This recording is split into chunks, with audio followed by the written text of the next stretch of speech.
Hello and welcome to the Fit to Transform podcast, where you learn how to train and diet effectively and, most importantly, how to maintain those results for life, once and for all.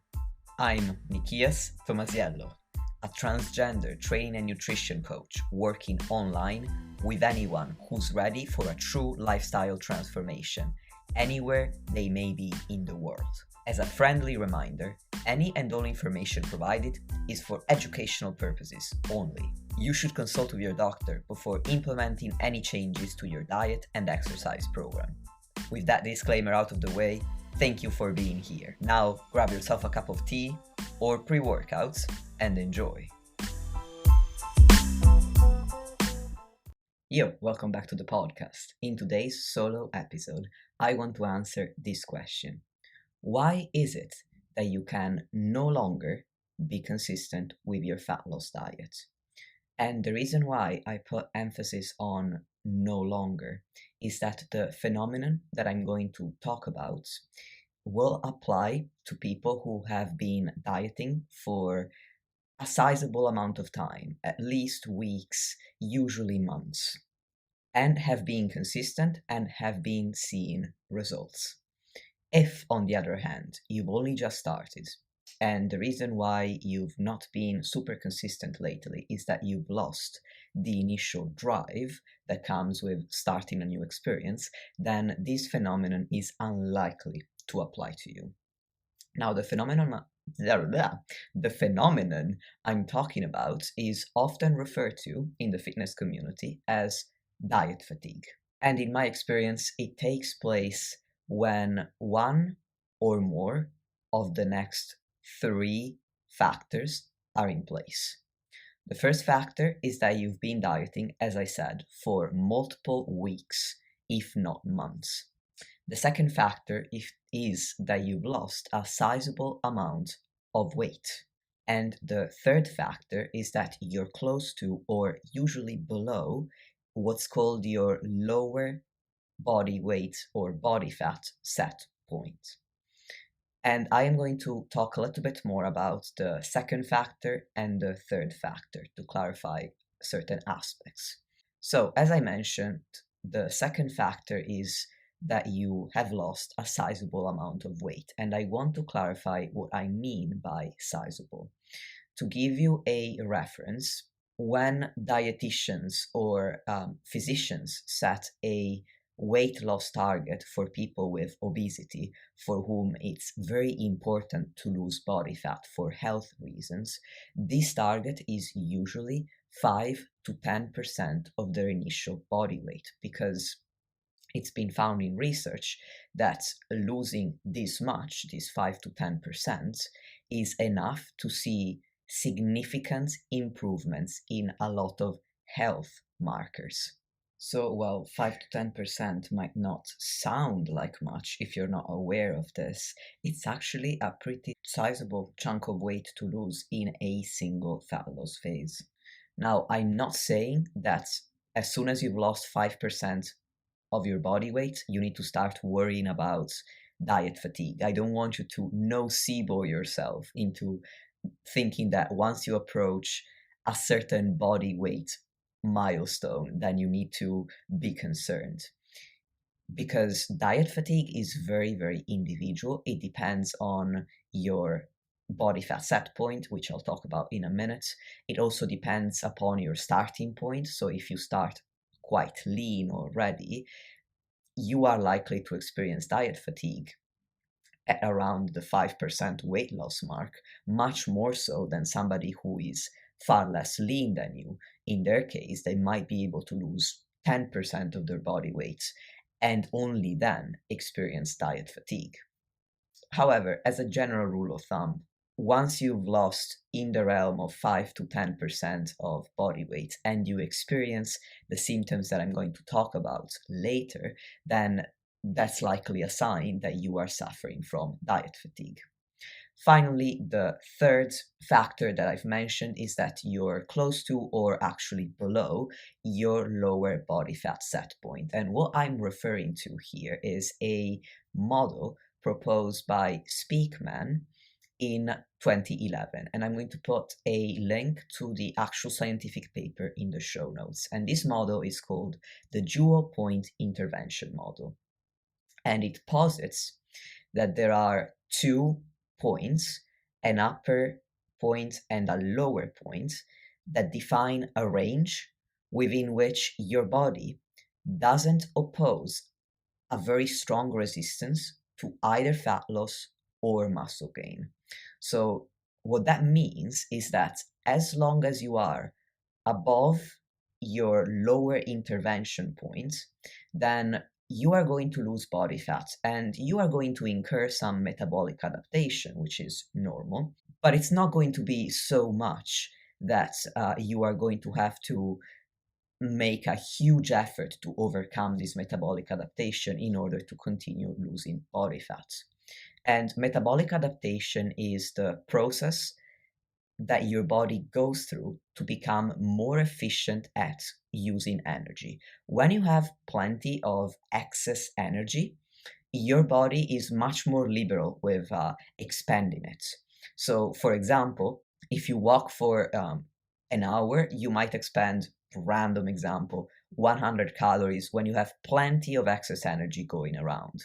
But the closer you get to your lower intervention points, the more metabolic adaptation builds up, the more your body is going to try to conserve energy. So you might go from expending 100 calories in an hour of walking to only 80 calories. Now, the model suggests that once you go below your lower intervention points, your body is going to oppose a really strong resistance in the form of strong metabolic adaptation to the process of fat loss, because below these lower intervention points, your body wants you to stop losing body fat. And in fact, it wants you to regain some of this body fat in order to be once again above your lower intervention points. On the opposite end of this dual intervention range, if you are in a caloric surplus trying to gain weight and muscle mass, up to your upper intervention points, your body is not going to oppose a great resistance to gaining more weight. However, the closer you get to this point, and once you go above it, the higher the resistance that your body is going to oppose. So you're going to really struggle to put on more weight because you will feel less and less hungry. You will start actually not wanting to eat. You will lose your appetite. It will become a chore to eat every single meal. Now, I want to clarify that this is a model and it's not necessarily what's actually occurring. However, I read the paper and I think it is a very interesting model which seems to have some correlation with my own experience and what I've also heard other more experienced coaches talk about.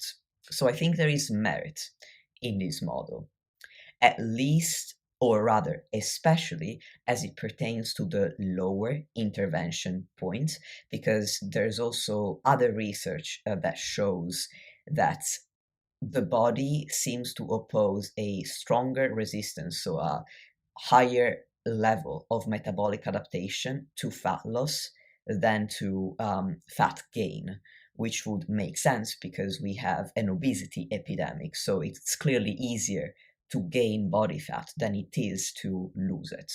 And one of the many factors involved in this obesity epidemic could be a physiological resistance to losing body fat once this body fat has been gained. And I want to emphasize one of many factors because obesity is a multifactorial, a multifaceted issue. And I don't want you to think that I am boiling it down to a simple factor because that would be absolutely limiting and incorrect on my part. Anyway, the point is that once you reach or go below your lower intervention points and you develop this strong metabolic adaptation, you're more efficient in expending energy, but also you're going to feel hungrier and feel a stronger drive to eat, because again, your body wants to keep you within the dual intervention point range, then that's why you may experience diet fatigue. And once again, I want to point out that this lower intervention point is going to vary between individuals. There are some people who can walk around at a very low body fat percentage and feel absolutely fine. And these are the people that tend to have visible abs pretty much 24/7. Then there are people who can barely see their abs, and they're already, if they try to diet below that point, they are already experiencing diet fatigue. So I can't tell you right now when exactly you are going to reach your lower intervention point. Only experience is going to be able to teach you that. And I also want to make sure that I repeat that this is only one of the three factors that I've mentioned. So these factors are, once again, the fact that you've been dieting for multiple weeks or months, the fact that you've lost a sizable amount of weight, usually in the realm of 5 to 10%, and the fact that you're close to or below your lower intervention point. What I'm saying is that you might well experience diet fatigue, even if you're not at or below your lower intervention point, simply due to the fact that you've been dieting for a freaking long time. You've been dieting for 4 months straight, and or you've lost 5 to 10% of your body weight. So again, I don't want to make you believe that I'm boiling down diet fatigue to only the dual intervention point model, because that is not the case. So these are the three conditions under which you may experience diet fatigue. And these three conditions can occur all at the same time, or you might experience only two out of the three. In some people, diet fatigue might even occur just when one condition is in place, although in my experience, it's much more likely that you'll be experiencing at least two of these two conditions. Now, if you have some or all of these, and you're also experiencing other symptoms that I'm going to list now, then that's usually a sign that you have this diet fatigue. And these symptoms includes the fact that you're always thinking about food or about your next meal, or you're constantly playing what I call macro Tetris on your calorie tracking app, where you're constantly trying to figure out a way to eat the tastiest foods and the biggest portion sizes possible within the smallest calorie budget. You're constantly looking forward to when you're going to eat next. You finish lunch and you're already thinking about the snack that you're going to have in 2 hours. Essentially, your entire day is built around the times at which you're going to eat.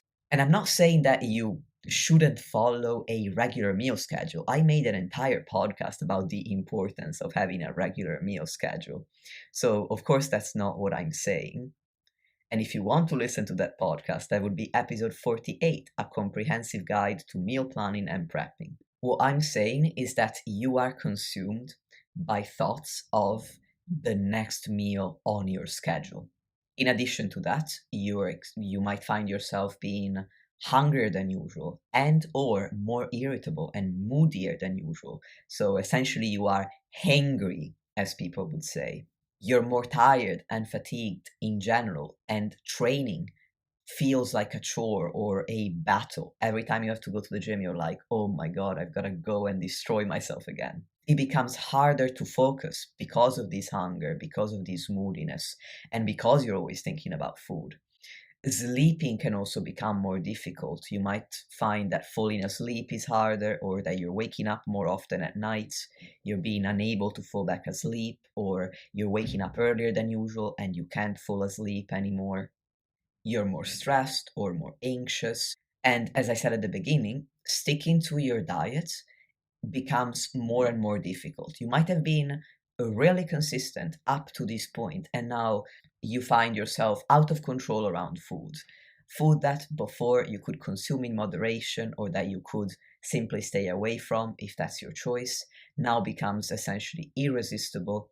And even food that fits within your diet, you tend to overeat on, so you keep overshooting your calorie targets despite eating what you would consider healthful, nutrient dense, and let's call it fat loss friendly food. And particularly if your body fat is pretty low, so close to or below your lower intervention point, you might feel cold more often. Now, you don't have to experience all of these symptoms to have diet fatigue. You may experience only some of these. In addition, diet fatigue isn't on or off, it's more like a spectrum. So you might start to experience some symptoms of diet fatigue, and then the longer the diet continues, the more diet fatigue you accumulate. And eventually, you might reach your own individual tolerance threshold for diet fatigue, beyond which you find yourself thinking, I used to be so consistent, and now I keep messing up my diet. What the heck is going on? At this point, you're likely not enjoying your life very much in general because of all of these symptoms that I've mentioned. And I would argue that at this point, the juice isn't really worth the squeeze, meaning that you might not want to continue your fat loss diet once you've hit this level of diet fatigue, once you've hit your tolerance threshold. And this takes me to the final part of this episode where I want to talk about what to do if you realize that you are experiencing diet fatigue. Again, what you choose to do depends on how severe the diet fatigue is and how extreme your goal is. Because if you are a bodybuilder and you're preparing to step on a bodybuilding stage, you might actually have to endure diet fatigue above and beyond your tolerance threshold in order to get lean enough for the competition. On the other hand, if you're just somebody who's trying to diet to get a little bit healthier or to look a little bit better, then you don't need to even reach your tolerance threshold. And if you do reach this point, then what I would do in this situation is take time away from your fat loss diet. If you've listened to my initial podcast episodes, the episodes making up the No Quit Kit series, which are episodes 1 through to 4, you'll have heard me say that a dieting phase is only one of the many phases involved in the physique development process. So you don't necessarily need to continue dieting until you've achieved your ultimate goal physique. In fact, it's very, very unlikely that you are going to do that. What I normally do with my clients is, depending on the client's starting point, if they start with excess body fat that puts them at a relatively high health risk, then I aim to get them to a body fat level where this risk is vastly reduced. But again, depending on their starting point, if they start from a very high amount of excess body fat, we might need to lose 5 to 10% of their body fat, of their original body weight, and then take a break at maintenance away from a calorie deficit, and then go through a second diet phase where or fat loss phase where we lose another 5 to 10% until we get to that point where their health is no longer at risk because of their weight. If somebody, on the other hand, is leaner and is mainly aiming to build more muscle and then lose the body fat that comes as a consequence of building muscle in a surplus, then we would go through a single dieting phase because they don't have that much body fat to lose. And then we would go through maintenance phases and phases in a surplus to try and build as much muscle as possible.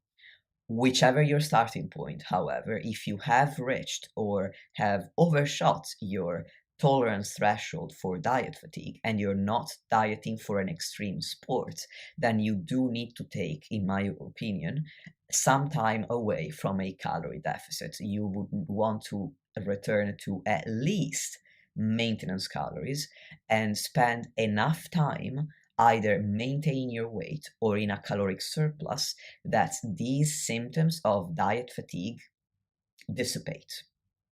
You wouldn't want to start another fat loss diet until your diet fatigue has gone, because if you do, you're not going to last very long. Your second fat loss phase is going to be much shorter because you won't be able to stick with it. And in the worst possible case scenario, you may even find yourself overeating to a point where you're undoing some of the progress that you've made with the initial fat loss phase. So nobody ever likes to be patient with fat loss, in my experience. We all want to be leaner yesterday, including me. However, if you are experiencing diet fatigue, then taking time away from the deficit is going to be really helpful for your long-term progress. So try not to focus on your desire to lose weight right now, and instead take some time away from this deficit. Focus on a different goal. Focus on getting strong AF in the gym. Focus on practicing healthy habits that enable you to maintain your weight, because one day you might not want to lose fat or gain muscle anymore, and you'll spend the rest of your life at maintenance. And if you've never practiced that, you're not going to be very good at it, will you? So this is the perfect time to gain some of that very valuable practice. And that's a wrap for today's podcast on the likely reason why, if you've been very consistent with a fat loss diet up until now, and now it's becoming more and more difficult, is that you have accumulated enough diet fatigue to reach or overshoot your personal tolerance threshold. So just as a quick recap, diet fatigue is a phenomenon that tends to occur when you've been dieting for multiple weeks or months. You've lost about 5 to 10% of your body weight, or in any case, a sizable amount. You may be close to or below your lower intervention point based on Speakman's dual point intervention model. And you might be experiencing a host of unpleasant symptoms, including, but not limited to, hunger, stress, always thinking about food, irritability, tiredness, and fatigue, and an increased difficulty in focusing. If you are feeling at least some of these symptoms and you check one of the three boxes, at least one of the three boxes that I've discussed previously, then chances are you are diet fatigued. And if the diet fatigue has overshot your tolerance threshold, then you need most likely to take some time away from a calorie deficit in order to let this fatigue dissipate. Before I wrap up the podcast, I just want to let you know that I am currently accepting new online clients. So if you want to apply to work with me, or if you want to read more about the service itself, you're very welcome to click on the link in the show notes to access the webpage that's going to take you through the details of the service and how to apply. Once you apply, if the application passes my initial screening, then I'm going to invite you to have a complimentary video or phone consultation with me, depending on which one you're more comfortable with, so that we can talk about where you're at, where you want to go, and how I can help you get there. Finally, as always, thank you very much for listening to this episode. I really hope it was insightful for you. And if it was, I also hope that you let me know with a rating on any of the podcast apps that you might be using, or a review even, if you can take that time. And I really look forward to talking to you again in the next episode. So until next time.